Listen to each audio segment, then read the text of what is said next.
Ruud, do you expect to meet Ruben on Monday to sort it all out? And also, will you be nervous, because you've spoken quite eloquently that you want to be here for the next 18 months? It's a lot at stake when you meet him, so I just wondered how you feel about that meeting and when it should take place. Yeah, let's wait and see how that goes. I'm calm, to be fair. I'm trusting the process. I believe the outcome will be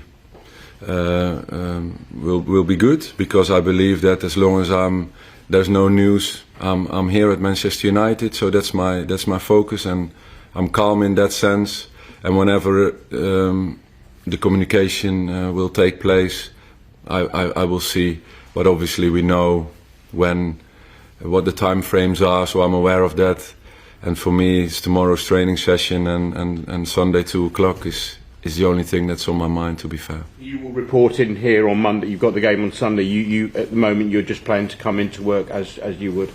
Yes, definitely. Being Ruud van Nistelrooy. There he is. He snuck in behind me. I didn't even see him there.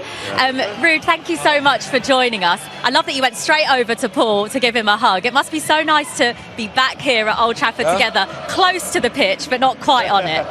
Not far off, but good memories over there. You guys had some great memories together, didn't you? Yeah, we did. Yeah, as I see him walking out there, being next to him here now, and I just wish I was on that pitch with him. So the happiest days of, not about Ruud's life, but my life, being able to play, with one of the greatest centre forwards that this club's ever seen. It was a real privilege. I think the fans might want you both back on there as well at the moment. And also, it must be a proud moment for you as a former teammate of his to see him managing here at Old Trafford. Yeah, it's really good. I actually had a quiet word with him last week after the Chelsea game, and I think he has handled himself really, really well. He spoke really well. It's not an easy place to go in when you've been an assistant manager, I'm sure. And I was going to ask you, Ruud, actually. You've obviously been a manager and done really well in Holland while you was there. Then you made that transition to be an assistant manager. I'm pretty sure that could come with some frustrations at times. Is there anything you've tried to change, or do you think it's just a case of getting confidence back into these, especially the forward players with the lack of goals? I think what was most important is to get the lads back at their best over the last weeks. Of course, a lot happened. Results were not good. Lots of pressure on them, and it's no time for me to make big changes. I felt that my relationship with the team is very good. As an assistant manager, you are a bit closer to the lads than as the manager. So I had to say that helps me a lot now, because I'm close and good with the players, and we really got it going together. Like, we talked and communicated about, listen now, come on, we got 4 games together, let's make the utmost of it, and see get all the results in we can, and that's what I try to do. Ruud, does it hurt when you hear the comments of saying about the style about Man United, that they don't have a style when they play? Does it hurt you and the group? I didn't hear it, but when you tell me now, it's not of the biggest importance. Of course, I want to have the players on the pitch play at their best, and then you have to make a formation to play and a formation to defend, and work on different skills. But I think confidence is such a big thing in football. You know yourself, sometimes when the confidence is low, the results are against you, then that affects performances and style. Because all of a sudden you see players connecting, and against the Leicester game we're scoring 4 in one half, and wow, there's a great attacking style again. So it's a silly thing, the confidence thing in football. Really, I was just going to say, I think goals clearly have been a problem in this team. You say you got the 5 last week, when the Premier League, the record isn't great. And Højlund, I think, the last 2 or 3 weeks especially, he's becoming to look like a real centre forward. Okay, he probably hasn't got the goals that he wants to, and I think Garnacho with that. Do you think there's the capabilities of a front 3 or 4 who can get the goals to take you to that next level?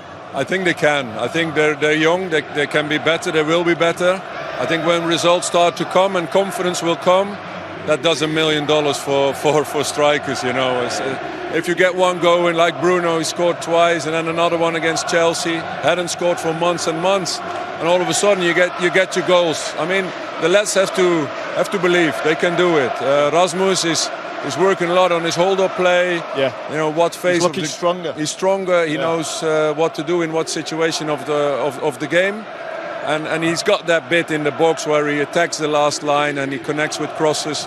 I think it's a natural thing for him that he has, and he will score from that as well. Yeah, obviously I think about the midfield area of the pitch as well, as you know. And I think Casemiro had a little bit of a quiet style, but I think in the last few weeks, especially since he's been playing for you, he looks like a lot better. He looks like his confidence is back, controlling games, and then bringing a new player, Agate. How have them two settled as a partnership? It seems to something that you'd like to go with. Yeah, I like to go with them. They can communicate very well together.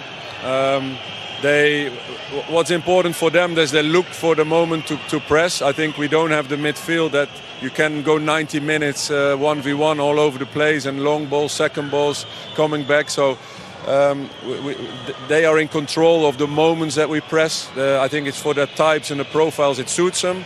And they're doing really well, and we benefit from it, I think. Yeah. Ruud, I know you're concentrating on tonight's match, but just before we let you go, when do you expect to get confirmation as to whether or not you're going to be staying on here as assistant to Ruben Amorim? I check my phone now when I'm going in the tunnel. Ruud, good luck. Thank you. No, I'll focus on this, and hopefully soon. Thank you so much for talking to us. We really appreciate it. Thank you. Cheers, Ruud. All the best, mate. Good luck.